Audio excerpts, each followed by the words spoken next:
What's up, friends? We are shifting into another season. Here in the States, we are wrapping up the summer. And even though fall doesn't technically start until end of September, and quite honestly, in New Mexico, where I live, fall doesn't really, fall weather doesn't actually happen until end of October. I don't care. September 1st comes, girl, I am in my boots.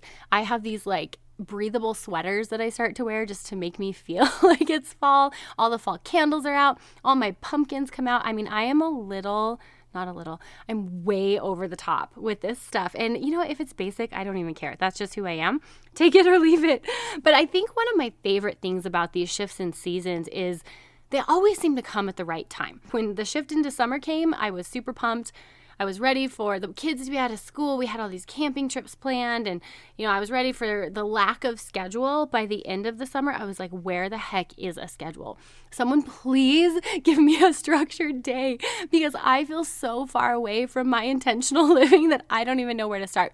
So this shift for me comes at a really crucial time. I have found myself totally off my workout routine, which is not like me. I'm one of those people that loves to work out. You guys know this. I get up super early. It's my hour. It's something that puts me in a good mood. But over the last 4 weeks, that has totally fallen off the calendar. First, it started with, I had this week, I every once in a while get in this mood where I'm like, I don't work out anymore. It's just, I don't do that anymore. And I know myself well enough to know I have to just give myself permission to not go. So I did that for a week, and then I got sick. So didn't go that week. And then my husband had 2 weeks of either he was working or he was out of town, and I had to do drop off and pickup, which meant I had to use my morning hours to work so I could take the kids so I can get everything done. So my 1 week turned into almost 4 weeks. And then we went out of town. So here I am, almost like a month in. And my workout schedule has been non-existent. And I'm just missing my quads. It's I loved feeling strong, and it's completely gone. It really is sad. Everything just feels out of whack. And today I want to talk about how to get that reset. How do you push that reset button when you feel so far away from where you wanted to be, where you hoped you would be? How do you get going? I'm going to give you guys that because I lived it just this last weekend. It's what I did, and I can't wait to share it with y'all.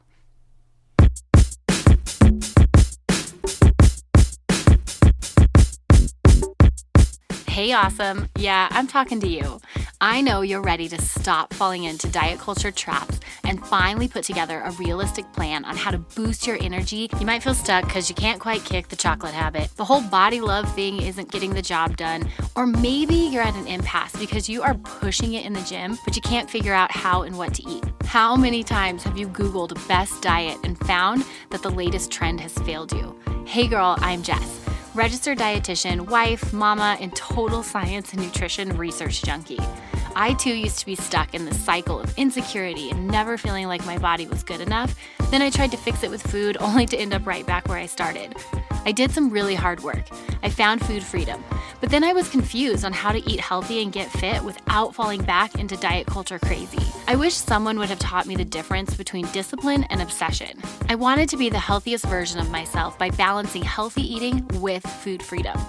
How do I actually eat healthy, get fit, and have donuts with my kids? It wasn't until I figured out this awesome balance between discipline and permission, the art of intentional eating with sprinkles of flexibility.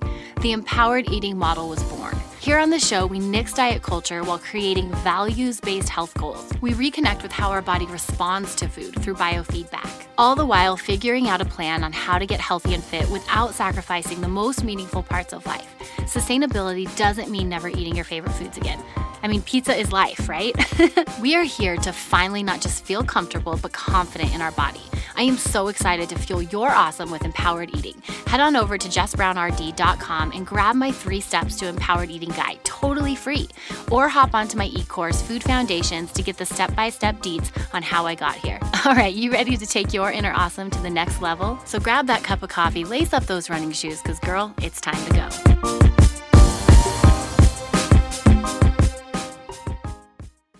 So funny story about this whole reset episode. I had this whole vision in my head. I was like, okay, Jess, you're having a lot of chaos go on right now. You're in a really busy season. You're going to take 4 days. So I intentionally planned 4 days over Labor Day weekend to be my reset. I was going to clean everything out. I was going to decorate for fall. I was going to get lots of workouts in. I was going to replan my menus. I mean, all of it. I was so excited for it. And then I thought, okay, after I do that, I'm going to record this epically awesome reset podcast and share it with everybody. It's going to be so inspirational. Oh my gosh, nothing went according to plan at all. Let me just tell you a little bit about my weekend. Well, first things first, here in New Mexico, we have record-breaking pollen in the air. And I am someone that has seasonal allergies, and normally it's very manageable with some Claritin, some good sleep. Oh, I don't know what is going on this year, but I literally walked outside and sneezed 18 times. 18 times. I could not get it under control. I've been taking Claritin. It's not helping. You can probably hear I sound a little nasally because I'm so stuffed up. I'm not sleeping well. When you have those histamines high in your body, it can impact your sleep. So the other night we got home, I was exhausted. I didn't fall asleep till 3 o'clock in the morning. That was supposed to be the morning I got up early and did my first reset workout. So that didn't go very well. I proceeded to not sleep well the following 2 nights, which of course impact the next day. My boys, I don't know what's going on with them. They are this crazy combination right now of so lovey. They're all over me, very touchy and cuddly, which I love. I mean, I know this is a season with boys, and one day they're going to grow up and they're not going to want me to kiss them in front of their friends, which by the way, I cannot wait to start doing just to embarrass them a little, like a Beverly Goldberg kind of mom. If you guys watch the Goldbergs, you know what I'm talking about. If you don't, it's a good show. Anyways, so they're in this season where they're super, super sweet. And then it's like a light switch. And they are a different psycho tiny human that is just, there is no reasoning. Nothing is right. Nothing can be right. Everything makes them mad. They're crying hysterically. I mean, my kid and I had this standoff about his pants the other day. He had syrup all over his pants and I told him to go change. And he wouldn't change. Well, I finally said, okay, if you don't pick out your own pants, then I'm going to pick them out for you. And he didn't. So I picked him out and he proceeded to throw a fit for 1.5 hours. And I was like, do I die on this hill? My friend's picking him up because I've got a board exam that I have to go take. Like there's no rescheduling this exam. I don't want to make my friend pay for him and this hill I'm dying on. So what do I do? Well, he never stopped throwing this tantrum. She came. I broke down. Judge me if you want. But I was at the end of my rope and I said, okay, go change your pants into what you want. And we're going to talk about this later. I go outside to my friend. No joke. My kid walks out in the same pants, the ones I picked out, the ones he had been crying 1.5 hours about. He walked out in and said, I think I'll just wear these, Mom. Oh my gosh, I wanted to beat my head against the wall. So, they've been on and off. And again, I know it's a season, but here I am like trying to reset my own health and I can barely manage my own children. I can't sleep. And then I come home. We got a new puppy. I think you guys probably know this. He is the cutest thing in the world. And he is also the worst dog we have ever owned. He has terrible separation anxiety. He doesn't know how to control his bowels when he has anxiety. So we've tried kennel training many times. And before you give me any suggestions, please know I have been talking to many, many dog experts. I've been to the vet. I have worked very hard on trying to come to a solution to this. And they're just, at this point, isn't a good one. I mean, we have better options. But anyways, he cannot go in the kennel, so we have to leave him outside or we have to leave him inside. And I came home and he had pooped everywhere, all over my nice clean house. It was supposed to be, I just had the house cleaned. It was supposed to be ready for me to decorate and have this reset weekend. And now there's dog poop all over my house. My kids are screaming. I'm not sleeping. I didn't get my workouts in. Yeah, that's just, that was just the start of the weekend. I ended up spending most of the weekend like chasing my kids, trying to clean up all the messes that were being made. And I actually found myself by the end of Saturday night pretty grumpy and upset. I was irritated with, my husband, bless his heart. He was being super sweet. But when you're just irritated and it's like your husband, he's trying to help, but you're just like annoyed that he's even breathing. You're like, oh my gosh, just shh. I was just in that mood and that's all on me. Bless his heart. That was all on me and my attitude. So I had decided, I said, okay, I'm going to give myself Saturday night. This is what I do. My practice when I feel this out of control. I said, I'm going to give myself Saturday night. I'm not going to fix anything. We're going to cuddle up. We're going to watch a family movie. I'm just going to kind of zone out. Tomorrow morning, I will wake up early. I'm going to start journaling. I'm going to do my studies, my Bible studies, some prayer, and I'm going to get this together. So I get up in the morning, and I'm all ready with my journal. I got my coffee, and my little kids, both of them, come running down. It is 5:30 a.m. Like, why are they awake at 5:30 a.m.? They come down, they're snuggling with me, and I'm not getting any reflective or deep spiritual meditation done at all. So then we go to church, and the whole lesson was on discipline. And I was so annoyed. I was like, I don't want to be disciplined right now. I am cranky and I am grumpy. But what was really interesting is I walked out of there, and it was a lesson I really needed to hear to help me reset. So today what I have for you guys, and this is what I did to help myself this last Sunday reset myself, even though nothing was going the way I wanted it to. I felt pretty crummy. I was exhausted. But how can we get out of these seasons and reset, take control back, and get going on the path we want to go? Friends, it is doable, and I am happy to report this method worked out beautifully, and I've had a great week. This week has been one that I am proud of. It didn't go perfect. By no means did it go perfect, but I felt like I did the best I could do. Okay, so here are the 3 steps to resetting. So number 1 is do some sort of clean out.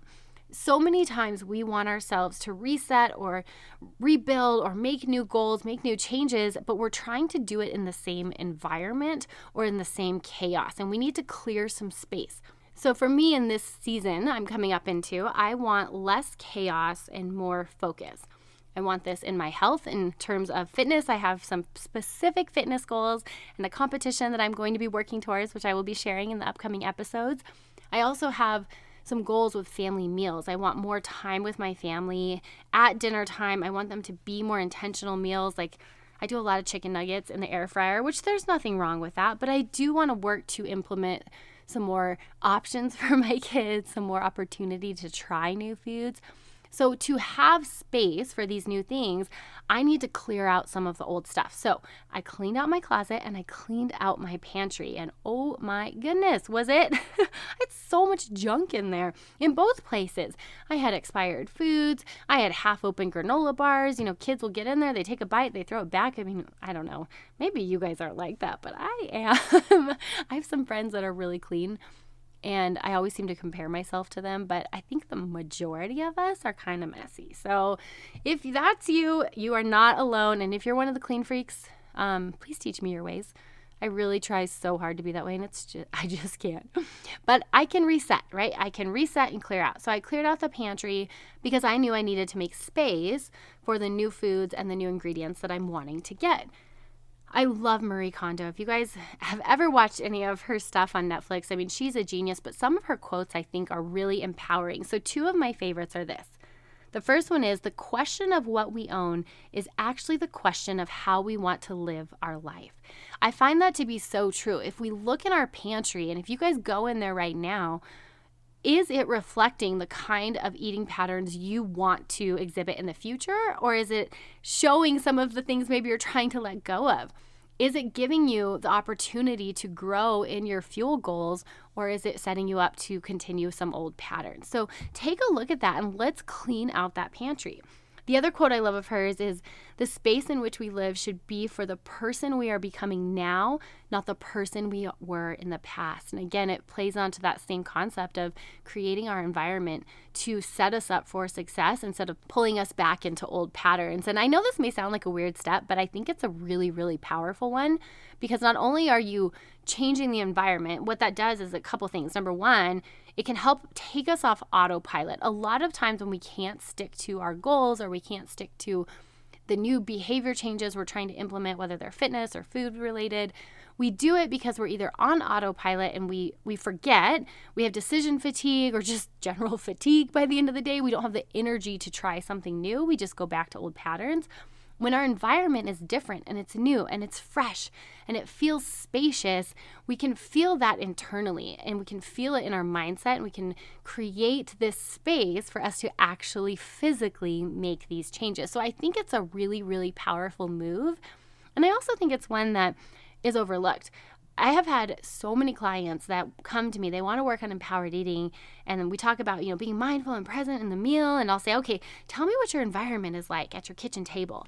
And they're like, well, I got all my bills on the table and, there's a bunch of centerpieces. And so there's really not a lot of space for me to eat. And, no judgment to that. Like I said, I've got half-eaten granola bars in my pantry.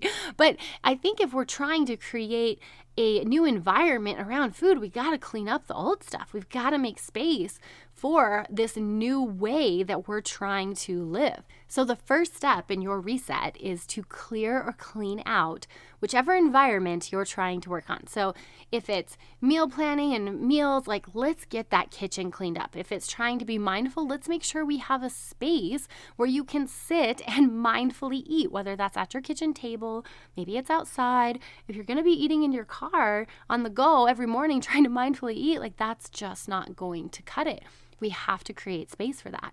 And I think you can do this in convenient places like your office. I mean, it may be if you work every day and you're wanting to implement some more intentional or mindful eating at your office, maybe it's just something as simple as stepping outside, eating outside, and not eating at your desk while you're checking email.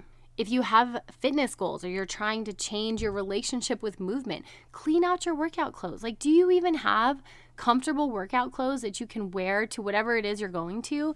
If you've got all running clothes and you're trying to do Pilates, that's just not going to work. Have you tried to do Pilates or yoga in running shorts? It's kind of, you can, but it feels a little exposing. Or if you're trying to work up to a 5K or start running, but you're still running in flat shoes or really, really old walking shoes, let's get you some new ones.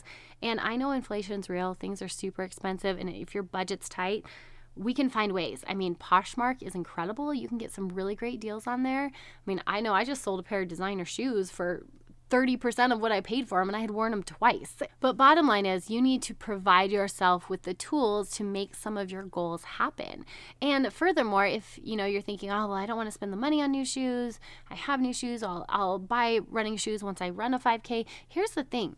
When you have some money or some skin in the game, you are much more likely to do it. When you're paying for a gym membership, you're much more likely to show up if that gym membership's $125 a month as opposed to $10 a month because you're like, I got to make it worth it, right? If you buy yourself new running shoes, you're more likely to get out of bed and go for that walk or run because you already invested in yourself. And friends, you are worth investing in. You are worth the $100 for the running shoes. You are worth that leap of faith to try to provide yourself with resources to make these goals successful as you work to be a healthier version of yourself. Okay, so that's number one. We got to get it all cleaned out and we have got to set ourselves and our environment up for success. Number two is to really get clear on what we expect out of these changes. Now, this is something that I think is it's sensitive, but it's something that trips a lot of people up. Oftentimes, when we do something new, it's really, really hard. And it takes a lot of effort. We have to risk big things.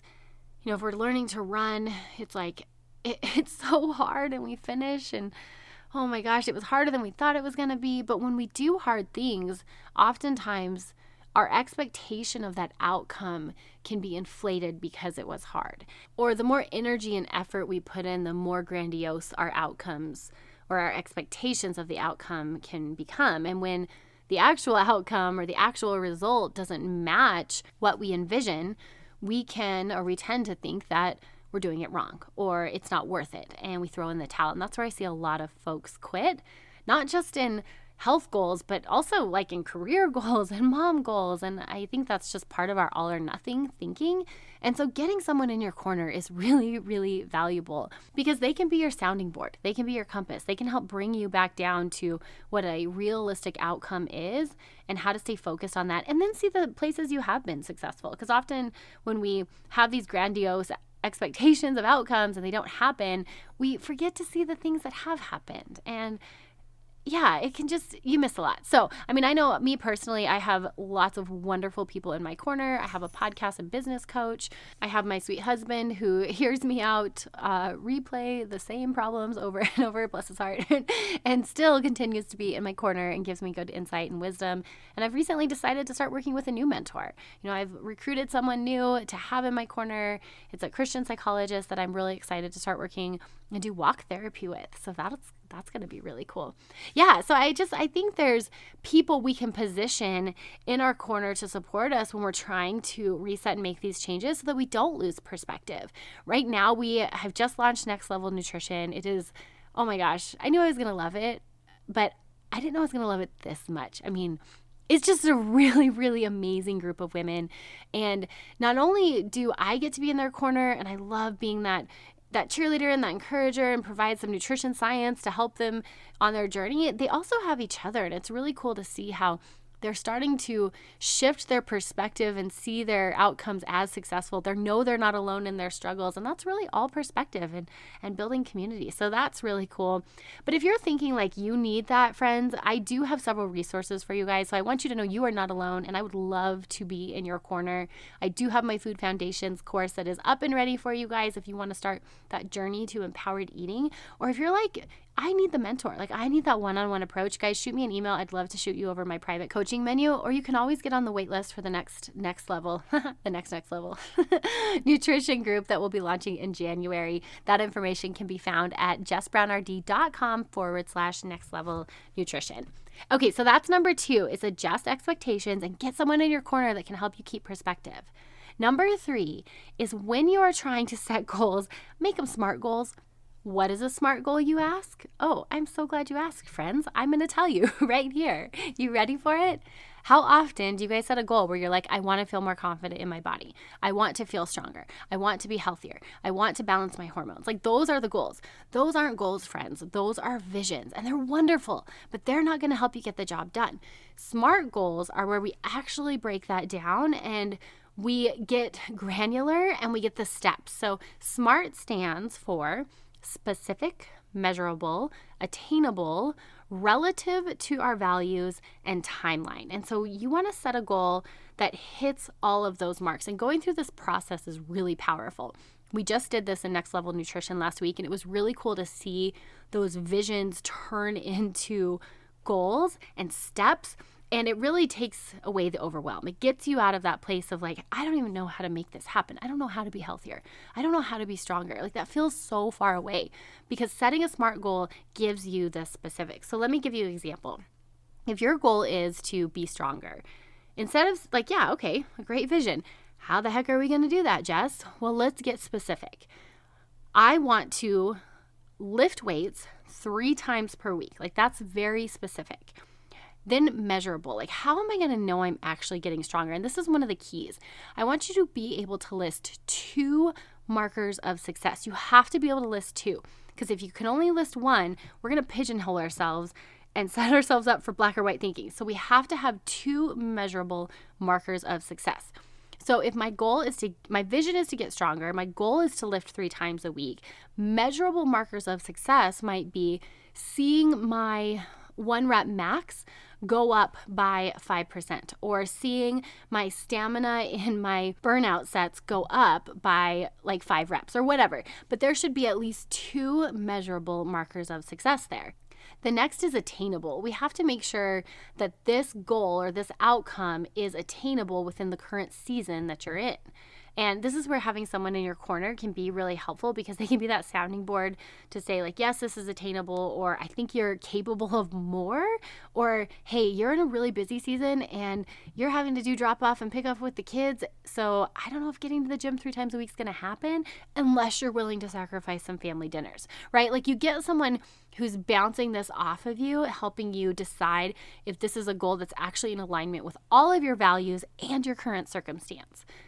So that's the A. And then R is for, is this relative to your values? This is your litmus test that this is something that you truly want and adds more to your life than it takes away. If you accomplish this goal, in what ways does it allow you to further live out your values? So in the case of I want to get stronger, I want to lift 3 times a week, if we break that down, well, lifting 3 times a week, actually physically becoming stronger, increases my lean body mass. It helps me feel more functional in my body. It boosts my confidence. That impacts my marriage and my relationship and how I feel about my body, and that carries out pretty far in all facets of my life. Also, I'm at risk for osteoporosis, so having an increase in lean body mass allows me to be stronger for longer and be here for my family. Those are all in alignment with my values. That is a great litmus test for this goal. I see a lot of folks who have weight loss as the goal, and they run it through this R on the SMART goal, and it doesn't actually add more to their life than they thought it would. Like it's more rooted in like the diet culture or the external expectations of what they think their body should be. So this R as a part of a SMART goal is this relative to my values is a really important step. And then of course there's the timeline. What is your timeline on this? When are you going to reevaluate? When is your evaluation period? When are your check-in points? So I'm going to get stronger, and this is where I can pull in some of like the science and the nutrition stuff. In reality, you can't grow muscle mass in shorter than 6 to 12 weeks. Like your body actually needs time. So in this case, I would say doing a 3-week check-in point, like do I feel like I'm actually progressing, but a 6-week marker, a measurement where I actually test my 1 rep max or I test my burnout sets. So the goal would be totally different than I want to get stronger. By the end of this, I've got steps on how I'm going to make this happen, which is lifting 3 times a week. I have measurements on how I'm marking success or progression towards this goal, so I don't set myself up to be trapped in this like it's not working mentality. It's like, okay, here's what I'm striving for. If I'm not hitting this, maybe I need to go back to the specifics and see if that's actually enough to get this outcome, right? I've already evaluated whether or not it's attainable, it fits into my life circumstance, it fuels my values, and I've got a check-in point. And if in 3 weeks I've done nothing towards it, well, I might need to reevaluate. There's no pass or fail here. Rather, I now feel empowered because I have steps to move in that direction and indicators as to whether or not I'm going on the right path or I need to reevaluate. Way better way than just saying I want to get stronger and, marking success by whether or not I feel stronger that day. Because, ladies, when we leave our markers of success up to our feelings, I don't know about you, but for me, that's really dangerous because, on Monday I could feel like Beyonce, and by Tuesday I could feel like I don't even know my life anymore. I mean, we just get pretty extreme. So yeah, I think having clear markers of success is super crucial. Like I said, we just walked through this in Next Level Nutrition, and it was so cool to see how people reframed their goals and restructured them, and then by the end of it had next steps to take instead of like this overwhelm of, well, I just want to feel more confident in my body, but I have no idea how to do that. Or I want to feel more empowered in my body. I want to be a mindful eater. It's like, okay, yes, those are great visions, but again, what does that actually look like? And now they all have steps, and I'm so excited to see where they go with that. All right, so that is the reset, and that's what I did this weekend. Everything was going, I don't want to say wrong, but it wasn't going the way I wanted it to go. I had envisioned this beautiful reset weekend. Yeah, it just didn't happen. And you know what? This still worked. I cleaned some stuff out. I thought it felt really good for my energy, my aura. Like I walk into my closet, I can breathe. My pantry doesn't have half-eaten granola bars in it. I've got people in my corner that are helping me constantly reevaluate and adjust my expectations. And I've set some very clear goals so that I know where I'm going and I don't set myself up to think I'm a failure or to think I can't do it or to feel overwhelmed. No, I've got clear goals of where I'm going and how I'm going to get there. Friends, this is the reset formula. My hope is that these 3 steps helps you to reset and to get going. Friends, we have 4 months left in this year, and I know they can give so much to us. There can be so much opportunity. There can be so much blessing. There can be so much growth. Yes, I know it's holiday season. I know there's food and candy everywhere, and the schedules start to get chaotic, but you know what? I've seen people still grow in these seasons. I've actually seen people grow more in these seasons, but we have to show up and be intentional with that time and those opportunities, and we've got to have a clear mindset. And I know y'all are here for that because that is empowered eating. Friends, thank you so much for joining today. If you enjoyed today's episode, please head on over to iTunes, leave me a review. I would so appreciate it. I am sending you all a reset hug. Cheers and happy eating. Thank you so much for joining me today. I hope it strengthened your food journey and empowered you to live boldly in your body. Real quick, sister, before you go, if you liked today's episode, the best way you can thank me is head on over to iTunes, Fuel Her Awesome Podcast, leave a review and subscribe. Then take a screenshot and share it on your social media. Don't forget to tag me at Jess Brown RD. And if you're looking for more resources, be sure to check out my website, jessbrownrd.com. I've got info on my e-course, Fuel Her Awesome, Food Foundations, my 10-step ebook on how to beat body bullying, and so much more. I cannot wait to chat with you babes again. Until next time, cheers and happy eating.